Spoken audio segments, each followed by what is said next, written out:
அதான் ஏற்கனவே சொன்ன மாதிரி இங்கே ஏற்கனவே செயல்பட்டு இருக்க அனல் மின் நிலையங்கள் முழுமையான அதோட கொள்ளளவுன்னு இருக்குல்ல கெப்பாசிட்டி, அந்த கெப்பாசிட்டியில் இயங்கலை.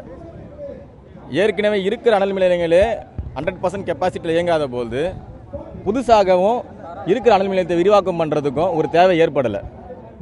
இரண்டாவது கட்டமாக அனல் மின் நிலையமாக இருந்தாலும் சரி, எந்த ஒரு தொழில் வளர்ச்சி சார்ந்த விஷயமாக இருந்தாலும் சரி, அடிப்படை மக்களையும் அந்த தொகுதி வாழ் மக்களோட வாழ்வாதாரத்துக்கும் வேலை வாய்ப்புக்கும் முக்கியத்துவம் கொடுக்கணும். ஆனால் இங்கே ஏற்கனவே இருக்கிற தொகுதியில் இருக்கிற வாழ்வாதாரத்தை, மக்களோட வாழ்வாதாரத்தை பறிக்கிற மாதிரியும் வேலை வாய்ப்பு பறிக்கிற மாதிரி தான் இப்போ நடக்கிற தொழிற்சாலைகள்லாம் இயங்கிட்டு வருது. இப்போ இன்னைக்கு பார்த்தீங்கன்னா இந்த கருத்து கேட்பு விஷயமா கூப்பிட்டுருந்தாங்க. எவ்வளோ செலவுகள் பண்ணி எவ்வளோ அரசாங்க நிகழ்ச்சிகள்லாம் எத்தனையோ கோடிகள் செலவு பண்ணி நடக்குது. இப்படி இத்தனை பகுதிக்கு தேவையான இதில் எடுக்கிற மின்சாரமும் இந்த பகுதிக்கு மட்டும் கொடுக்காம எல்லாருக்கும் தான் பிரித்து கொடுக்க போகிறோம். அப்போ இந்த ஒரு முக்கியமான ஃபங்க்ஷனை இந்த மாதிரி ஒரு சின்ன இடத்துல முதல்ல நடத்தக்கூடாது.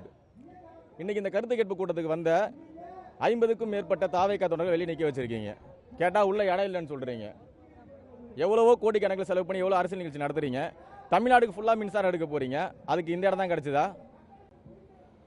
அதே மாதிரி கருத்து திணிப்பு, நீங்களா ஒரு 4 பேரையோ இல்லை நீங்களா உங்களோட கருத்தை மட்டுமே ஏற்றுக்கணும்னு நினைக்கிற மனப்பான்மையோ ரொம்ப தவறானது. கருத்து கேட்போம்னா எல்லாரோட கருத்தையும் கேட்கணும். நீங்கள் ஆதரவும் இருக்கும், எதிர்ப்பு இருக்கும், நீங்கள் எல்லாரோட கருத்தையும் கேட்கணும். உங்களுக்கு ஆதரவாக கொடுக்குற கருத்தை மட்டும்தான் நீங்கள் கேட்கணும். அவங்களுக்கு மட்டும்தான் நீங்கள் வழிவகை செய்யணுன்றது முற்றிலும் தவறான முறை. இதையெல்லாம் தாண்டி ஒரே ஒரு கருத்து என்னன்னா,